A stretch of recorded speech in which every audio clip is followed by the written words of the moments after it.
میں بانجھ تھی اور شوہر باہر ہوتا تھا، اس لیے اپنی ملازمہ کو کہا تمہارا بچہ ہو تو مجھے دے دینا۔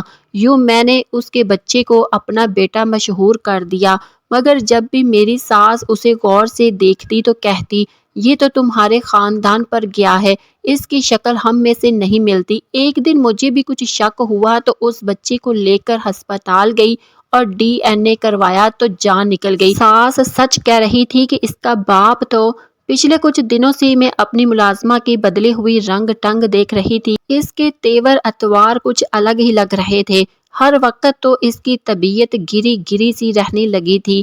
ایسے میں مجھے شک نہ ہوتا تو کیا ہوتا، اور میں اسے کئی دنوں سے کہہ رہی تھی کہ چلو تمہیں ڈاکٹر کے یہاں لے جاتی ہوں، لیکن جب بھی میں اس سے بات کرتی تو یہ گھبرا جاتی۔ مجھے کہتی تھی کہ باجی میں ڈاکٹر کے پاس نہیں جاؤں گی، میں دوائی کھاؤں گی تو ٹھیک ہو جاؤں گی۔ ایک دن میری ماں آئی تو اس کو دیکھتے ہی مجھے کہنے لگی تمہاری یہ ملازمہ تو پیٹ سے ہے، اس بیچاری سے اس حالت میں تھوڑا کام کم کروایا کرو۔ امی کی بات سنتے ہی میں چونک گئی اور میرے اندازوں کی تصدیق ہو گئی۔ مجھے پچھلے کئی دنوں سے یہی شک ہو رہا تھا، لیکن ہر بار میں یہی سوچتی تھی کہ شاید مجھے کوئی غلط فہمی ہوئی ہو، کیونکہ یہ تو ابھی بمشکل 20 سال کی تھی اور اس کی شادی بھی نہیں ہوئی تھی، تو ایسے میں اس پر الزام کیسے لگا سکتی تھی۔ لیکن اب امی کی باتیں سن کر مجھے بہت غصہ آیا اور میں سمجھ گئی کہ ضرور یہ لڑکی کسی غلط راستے پر چل پڑی ہے۔ اس کے ماں باپ نے اس کی ذمہ داری ہمیں سونپ رکھی تھی اور یہ دن رات میرے ساتھ ہی رہتی تھی، تو مجھے سمجھ میں نہیں آ رہا تھا کہ یہ سب کیسے ہو گیا۔ اماں مجھے کہنے لگی کہ آج کل کی لڑکیاں ایسی ہی ہوتی ہیں، ذرا سا کوئی محبت کا جال پھینکتا ہے تو اس کے پیچھے لگ جاتی ہیں۔ تم ایسا کرو کہ اس کو ہسپتال لے جاؤ، ڈاکٹر سے ٹیسٹ وغیرہ کرواؤ، کیا معلوم جیسا ہم سوچ رہے ہیں ویسا نہ ہو۔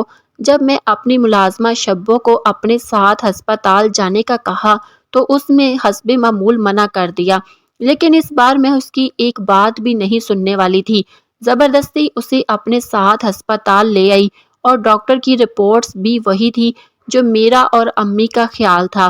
وہ 2 ماہ سے پریگننٹ تھی۔ شبو بہت شرمندہ تھی اور بار بار مجھ سے معافی مانگ رہی تھی اور یہی کہہ رہی تھی کہ باجی میرے ماں باپ کو بتانا نہیں، میں یہ بچہ ضائع کروا دوں گی، اگر میرے ماں باپ کو پتہ چلا تو مجھے زندہ ہی دفن کر دیں گے۔ میں جانتی ہوں میری ہی غلطی ہے، لیکن اب میں اپنی غلطی کو سدھار لوں گی، بس آپ کسی کو بھی مت بتانا۔ گھر آ کر میں اس کی رپورٹس دیکھ کر سوچنے لگی کہ قسمت بھی کیا کھیل کھیلتی ہے، جس کو ضرورت ہوتی ہے اسے تو وہ چیز دیتی نہیں اور کسی کو بھی بن مانگے ہی سب کچھ ادا کر دیا جاتا ہے۔ میں پچھلے 3 سالوں سے بچے کی دعائیں مانگ رہی تھی، میں نے کیا کیا علاج نہیں کروایا، جس نے جو کہا وہ سب کچھ کیا، لیکن آخر بنجر زمین پر فصل کیسے اگ سکتی تھی۔ میں بانجھ تھی اور یہی میری زندگی کی سب سے بڑی سچائی تھی۔ اسے جان کر کئی دن تو مجھے یقین ہی نہیں آیا کہ میرے ساتھ میری تقدیر ایسا بھیانک مذاق بھی کر سکتی ہے۔ یہ ایسا راستہ جو صرف مجھے اور میری ماں کو ہی معلوم تھا، اور میں اپنی ماں کے کہنے پر ہی اپنے شوہر سے چھپا لیا۔ اگرچہ میرا شوہر مجھ سے بہت پیار کرتا تھا، لیکن مردوں کا کیا بھروسہ، وہ دوسری شادی بھی تو کر سکتا تھا اور میں ہرگز بھی اسے بانٹ نہیں سکتی تھی، اس لیے میں اسے کچھ بھی نہیں بتایا اور یہ کہا کہ ڈاکٹر نے کہا ہے کہ خدا کے ہاں دیر ہے، ہم دونوں کی رپورٹس بالکل نارمل ہے۔ میرے سسرال والے تو جانے کب سے امیدیں لگائے بیٹھے تھے، اور جب بھی میری ساس آتی تھی اپنے بیٹے کو یہی کہتی تھی کہ اگر اسے اولاد نہیں ہو رہی تو کسی اور سے شادی کر لو، اور میں ان کی باتیں سن کر بہت ٹینشن میں مبتلا ہو جاتی تھی۔ جب تک میرے شوہر یہاں پر تھے مجھے ہمیشہ ان کی طرف سے فکر ہی رہی کہ کہیں وہ میری ساس کی باتوں میں نہ آ جائے، لیکن جب ان کی نوکری دوسرے ملک میں ہو گئی تو مجھے سکون ہو گیا کہ اب وہ مصروف ہو جائیں گے تو نہ ان کا جلدی پاکستان چکر لگے گا اور نہ ہی وہ اپنی ماں کی باتوں میں آئیں گے۔ میں شروع سے ہی اپنے شوہر کے ساتھ الگ گھر میں رہتی تھی، اس لیے میرے شوہر نے جانے سے پہلے ایک ملازمہ کا بندوبست کر دیا اور کہا یہ دن رات تمہارے ساتھ ہی رہے گی اور مجھے اس طرح پریشانی نہیں ہوگی کہ تم گھر میں اکیلی ہو۔ اس ملازمہ کا نام شبو تھا اور میں اس کے آنے سے بہت خوش تھی۔ وہ کم عمر سی لڑکی تھی لیکن سارے کام بہت پھرتی اور ایمانداری سے کرتی تھی، اور اس کے آنے سے میں نے بہت سارے کاموں میں آسانیاں پیدا ہو گئی تھی اور میرا دل بھی لگ گیا تھا۔ شبو کو میرے گھر پہ کام کرتے ہوئے کافی عرصہ ہو گیا تھا اور میں نے ابھی تک اس میں کوئی عیب وغیرہ نہیں دیکھا تھا۔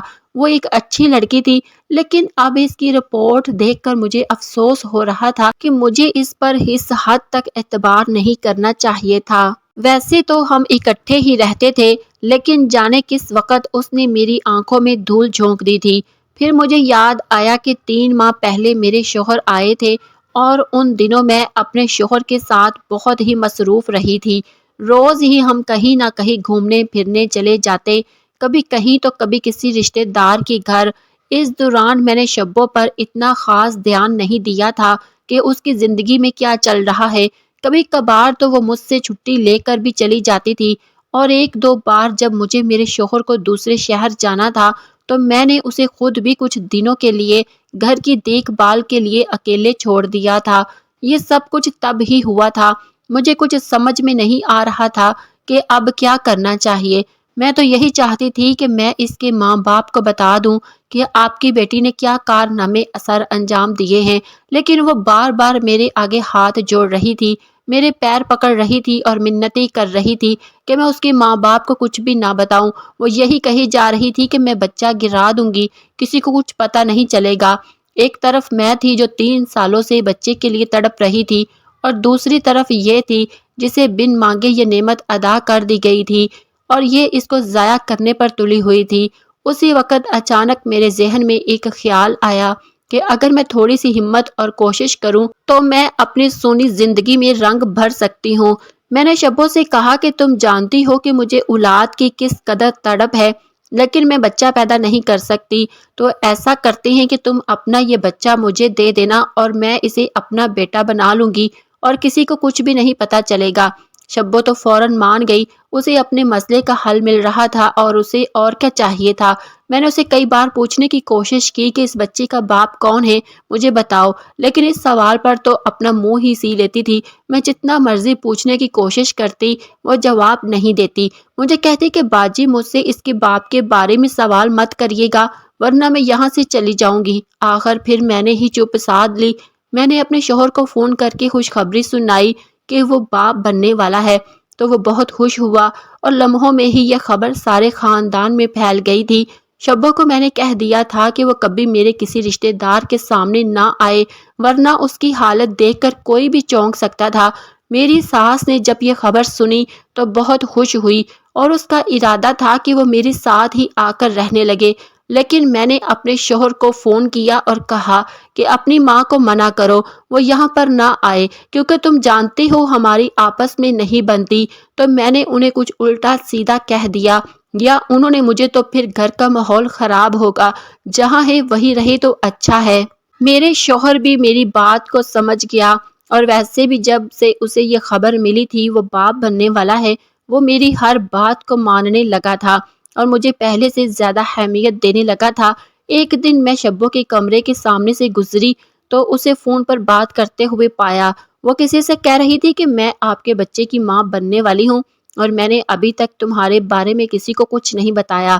باجی مجھ سے روز سوال کرتی ہے مگر میں انہیں کچھ نہیں بتاتی، لیکن آخر کب تک ایسا چلے گا؟ میں ڈرتی ہوں انہیں سچ پتہ چل گیا تو کیا ہوگا۔ میں کافی دیر وہاں پر کھڑی شبو کی باتیں سن رہی تھی کہ شاید اس کی باتوں سے مجھے اندازہ ہو سکے وہ کس سے فون پر بات کر رہی ہے اور وہ شخص کون ہے جس نے میری ناک کے نیچے یہ کھیل کھیلا۔ اس کے منہ سے ایک بار بھی اس اگلے شخص کا نام نہیں نکلا اور میں مایوس ہو کر پلٹ آئی۔ اگر وہ گھر سے باہر جاتی تو میں یقینی طور پر اس کا پیچھا کرتی اور دیکھتی وہ کس سے ملنے جا رہی ہے، لیکن اب اس کی ایسی حالت نہیں تھی کہ وہ باہر جا سکتی، اس لیے وہ گھر پر ہی رہتی تھی اور بہت جلد ڈیلیوری کا وقت بھی آ گیا۔ میں نے اپنی ماں کو فون کر کے بلا لیا کیونکہ وہ میرے راز سے وہی آگاہ تھی۔ ہسپتال میں پہلے سے ہی ایک ڈاکٹر وہاں پر موجود تھی جس سے ہماری بات ہو گئی تھی۔ جب شبو نے خوبصورت سے بچے کو جنم دیا تو ڈاکٹر نے اسے لا کر میری گود میں ڈال دیا اور اسی وقت ہم نے سب رشتہ داروں کو فون کر کے ہسپتال بلا لیا۔ سب بہت خوش تھے اور اس بچی کو بہت پیار کر رہے تھے۔ سب ایک دوسرے سے یہ پوچھ رہے تھے کہ یہ بچہ کس پر گیا ہے۔ کوئی کہہ رہا تھا کہ یہ اپنی ماں پر ہے تو کوئی کہہ رہا تھا کہ باپ پر، لیکن سچائی کیا تھی یہ تو میں ہی جانتی تھی۔ میری ساس میرے ساتھ یہ میرے گھر میں چلی آئی۔ اس کا ارادہ یہاں پر کچھ دن رہنے کا تھا۔ مجھے تو بچہ پالنے کا کوئی تجربہ نہیں تھا تو زیادہ تر وہی میرے بچے کو سنبھالتی تھی۔ ایک دو بار اس نے شبو کے بارے میں بھی پوچھا تو میں نے اسے یہ کہہ کر مطمئن کر دیا کہ اس کے ماں باپ کی طبیعت ٹھیک نہیں تھی تو وہ کچھ دنوں کے لیے چھٹی لے کر اپنے گاؤں گئی ہے۔ ایک دن میں نے دیکھا کہ میری ساس بہت غور سے بچے کو دیکھ رہی ہے۔ میں پاس گئی تو چونک کر کہنے لگی کہ بچہ تو ہم میں سے کسی پر نہیں گیا، مجھے لگتا ہے تمہارے خاندان پر ہے۔ ایسا ناک نقشہ تو تم لوگوں کا ہی ہے۔ اس نے تو یہ بات سرسری سے انداز میں کی تھی مگر میں چونک کر رہ گئی۔ اب کہ میں نے بھی بچے کو غور سے دیکھا تو مجھے کچھ شک سا ہوا کہ کہیں تو میری ساس ٹھیک کہہ رہی تھی۔ تو کیا اس کا مطلب یہ تھا کہ میرے خاندان میں سے ہی کسی کے ساتھ شبو تعلق میں تھی؟ لیکن ایسا کیسے ہو سکتا تھا؟ میرے دو بھائی تھے جن میں سے بڑا تو شادی شدہ تھا اور دوسرا وہ پڑھائی کے سلسلے میں ملک سے باہر تھا۔ جب شبو ہماری زندگی میں بھی نہیں آئی تھی تو ایسا میں سوچ بھی نہیں سکتی تھی۔ ویسے بھی شبو کا میرے ساتھ کبھی میرے مائکے والوں کی طرف گئی تھی تو یہ سب ہوتا کہ اس کا کسی کے ساتھ تعلق بنا ہو۔ مجھے عجیب لگ رہا تھا۔ پہلے میں نے اتنا غور نہیں کیا تھا لیکن اب جب میں نے اپنی ساس کے کہنے پر اسے غور سے دیکھتی تو مجھے بھی یہی محسوس ہوتا کہ اس کا نام نقشہ تو ہم لوگوں جیسا ہی ہے۔ آخر پھر میں نے سوچا مجھے شبو سے ہی معلوم کر لینا چاہیے کہ یہ کس کا گناہ ہے۔ ہرگز میں اپنے خاندان والوں کے خلاف اپنے دل میں کوئی بات نہیں رکھنا چاہتی تھی، اس لیے میں چلی آئی۔ کیونکہ آپریشن سے ڈیلیوری ہوئی تھی، وہ تھی بھی کم عمر، اسی لیے ڈاکٹروں نے اسے ابھی تک ہسپتال میں ہی رکھا تھا۔ میں جب کمرے میں داخل ہونے لگی تو دروازے پر ہی رک گئی کیونکہ شاید اندر کمرے میں کوئی مرد موجود تھا۔ اس کی پشت میری طرف تھی اور وہ شبو سے کوئی بات کر رہا تھا۔ میرے اندر جاتے ہی شبو گھبرا گئی۔ اس کے منہ سے نکلا باجی آپ یہاں۔ میں نے واضح طور پر محسوس کیا کہ وہ جو کوئی بھی تھا اس نے فوراً اپنا چہرہ چھپانے کی کوشش کی تھی۔ اس سے پہلے کہ میں آگے بڑھ کر اس کی شکل دیکھنے کی کوشش کرتی اس نے بھی مجھے کہنی سے دب کر دیا اور ہاتھوں سے اپنا چہرہ چھپاتے ہوئے باہر کو بھاگ گیا۔ میں بھی جلدی سے پیچھے بھاگی تاکہ دیکھ سکوں یہ کون ہے، لیکن اس کی رفتار کافی تیز تھی اس لیے میں اس تک پہنچ نہیں پائی۔ میں نے کمرے میں آ کر شبو کا بازو سختی سے دبوچتے ہوئے پوچھا کہ تمہیں بتانا ہی ہوگا کہ یہ کون تھا اور تمہارے بچے کا باپ کون ہے۔ وہ رونے لگی اور کہنے لگی باجی مجھ سے یہ سوال نہ کرو ورنہ بہت سے خاندان بکھر جائیں گے۔ میں نہیں چاہتی تھی کہ سب کی پرسکون زندگی میں کوئی بھوچال آ جائے۔ ابھی وہ مجھے یہی دھمکی دینے آیا تھا کہ اگر میں نے اس کے بارے میں کسی کو بھی بتایا تو وہ مجھے زندہ نہیں چھوڑے گا اور اگر آپ کو پتہ چلا تو میری خیر نہیں، اس لیے مجھے معاف کر دیں، میں آپ کو نہیں بتا سکتی۔ وہ واضح طور پر ڈری ہوئی تھی اور یہی کہہ رہی تھی کہ میں کسی کا گھر نہیں توڑنا چاہتی، آپ ویسے بھی یقین نہیں کریں گی تو اس بات کو رہنے دیتے ہیں۔ اس کی باتوں سے مجھے شک ہو رہا تھا کہ شاید میرے ہی خاندان میں سے کوئی تھا، لیکن میں اپنے بڑے بھائی پر کبھی بھی شک نہیں کر سکتی تھی اور میرا چھوٹا بھائی اگرچہ ان دنوں چھٹیوں پر یہی تھا لیکن اس کا تو شبو سے آمنا سامنا ہوا ہی نہیں تھا۔ اس کے علاوہ اور میرے خاندان میں کوئی مرد نہیں تھا۔ میرے بابا کا تو برسوں ہی انتقال ہو گیا تھا اور ہمارے گھر میں کوئی مرد ملازم بھی نہیں تھا یا کوئی اور کزن وغیرہ بھی نہیں تھا۔ آخر اس بچے کی شکل میرے خاندان والوں سے کیوں مل رہی تھی؟ ایک دو بار میرے شوہر نے اسے ویڈیو کال پر دیکھا تو انہوں نے بھی یہی کہا کہ مجھ پر نہیں بلکہ تم لوگوں پر گیا ہے، تو میرے شک کو مزید تقویت مل گئی اور میں نے تو فیصلہ کر لیا کہ یہ حال میں اس بچے کے باپ کا پتہ چلا کر ہی رہوں گی۔ میں ایک دن اپنے دونوں بھائیوں کو بہانے سے ساتھ ہسپتال لے آئی اور ان کا DNA ٹیسٹ کروایا تھا کہ میں دیکھ سکوں کہ اس بچے کا باپ کون ہے۔ میں مسلسل ان دونوں پر ہی نظر رکھے ہوئے تھی، یہ دیکھ سکوں کہ ان کا رد عمل کیا ہوتا ہے، کیونکہ اب شبو گھر آ چکی تھی لیکن مجھے کچھ بھی خاطر خواہ نتائج نہیں مل رہے تھے کیونکہ میں نے ان دنوں میں سے کسی کو بھی شبو کی طرف دیکھتے ہوئے نہیں پایا تھا اور وہ بھی ان لوگوں کے سامنے نظریں جھکائے بیٹھی رہی تھی۔ میں نے سوچا کہ کچھ دنوں کی ہی بات ہے، DNA رپورٹ آ جائے گی تو صاف صاف پتہ چل جائے گا۔ مجھے بہت بے چینی ہو رہی تھی اور آخر کار وہ دن آ ہی گیا جب مجھے ڈاکٹر نے ہسپتال بلایا۔ میں رپورٹس لینے گئی، میرا دل بہت بری طرح سے دھڑک رہا تھا اور میں سوچ ہی رہی تھی کہ جانے اب مجھے کیسی خبر سننے کو ملے گی۔ مجھے اپنے دونوں بھائیوں پر بہت مان تھا اور میں دل سے دعا کر رہی تھی کہ ایسا ویسا کچھ بھی نہ ہو، اور ڈاکٹر نے جب یہ بتایا کہ رپورٹ کے مطابق ان دونوں میں سے کسی کا DNA ٹیسٹ بھی بچے سے میچ نہیں ہوا، تو یہ سن کر میں نے بہت شکر ادا کیا، اور اس سے یہ بات واضح ہو گئی تھی کہ میرے گھر والوں میں سے تو کوئی بھی نہیں تھا جس نے شبو کے ساتھ غلط کیا۔ تو پھر آخر وہ کون تھا؟ ڈلیوری کے بعد وہ بہت سی چپ رہنے لگی تھی، اگرچہ میں اس کا بہت خیال رکھ رہی تھی اور اب میں اس سے کوئی کام بھی نہیں کرواتی تھی، لیکن جانے اسے کیا پریشانی تھی، میرے بار بار پوچھنے پر بھی مجھے کچھ نہیں بتاتی تھی۔ کچھ ہی دنوں میں میرے شوہر بھی گھر پر آنے والے تھے، اس لیے میں نے سوچا کہ اب شبو کو اپنے گھر چلے جانا چاہیے۔ مجھے لگا تھا کہ جب اسے یہ بات کہوں گی تو شاید وہ برا مان جائے، لیکن اس نے کچھ بھی نہیں کہا اور اپنا سامان سمیٹ کر گھر سے چلی گئی۔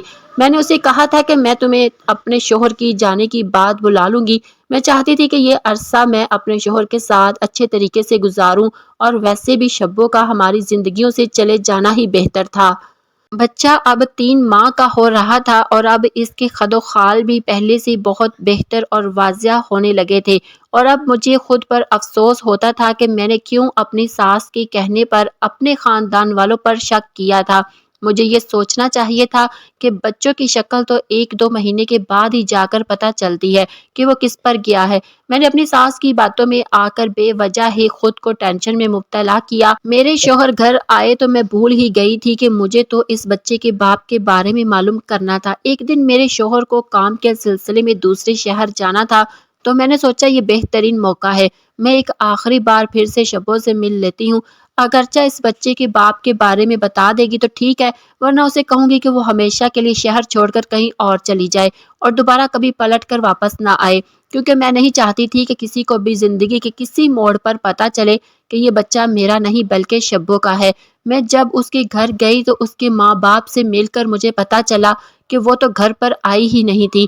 میرے تو قدموں تلے سے زمین ہی نکل گئی کہ اگر وہ یہاں پر نہیں ہے تو کہاں جا سکتی تھی۔ اسے میرے گھر سے گئے ہوئے تو تقریباً 1 ہفتے سے زیادہ ہونے والا تھا، تو وہ کہاں پر تھی؟ اس کے گھر والے الٹا مجھ پر الزام لگا رہے تھے کہ انہوں نے مجھے اس کی ذمہ داری سونپی تھی اور میں نے ان کی بیٹی کا دھیان نہیں رکھا۔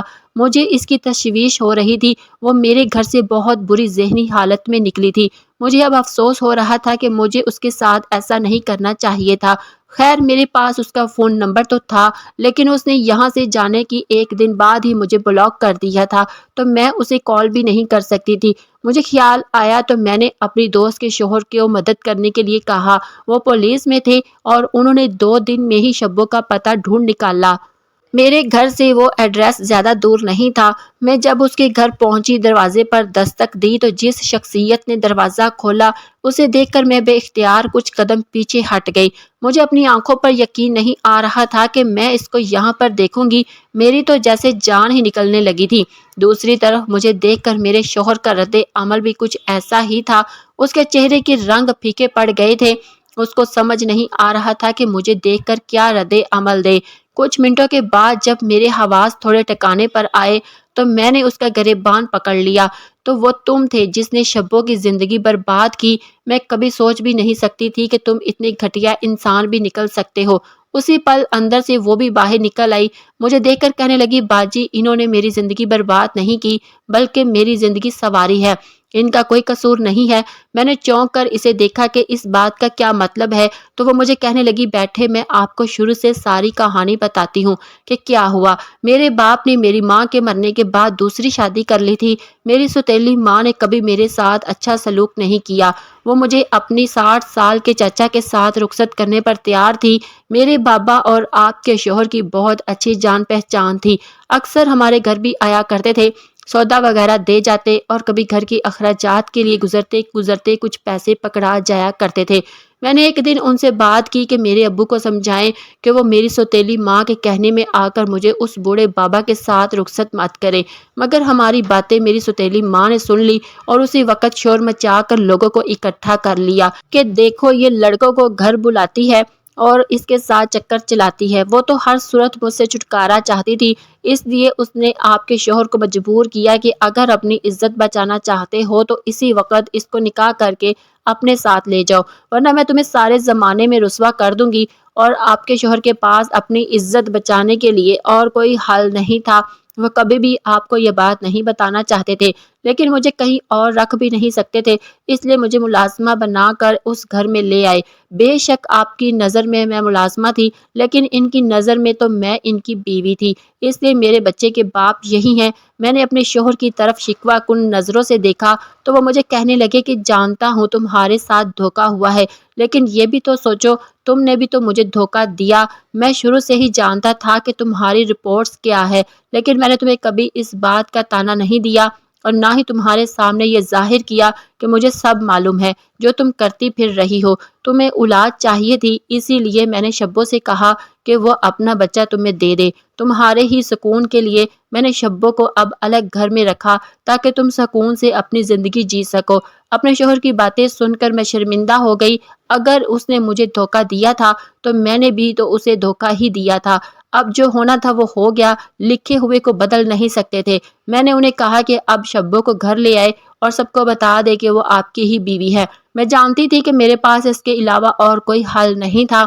میں شبو کو اپنی زندگی میں قبول کر لوں، کیونکہ میں اپنے شوہر کو کھونا نہیں چاہتی تھی اور وہ شبو اور اپنے بچے کو کھو نہیں سکتے تھے، تو بہتر یہی تھا کہ مل جل کر زندگی گزار لیتے۔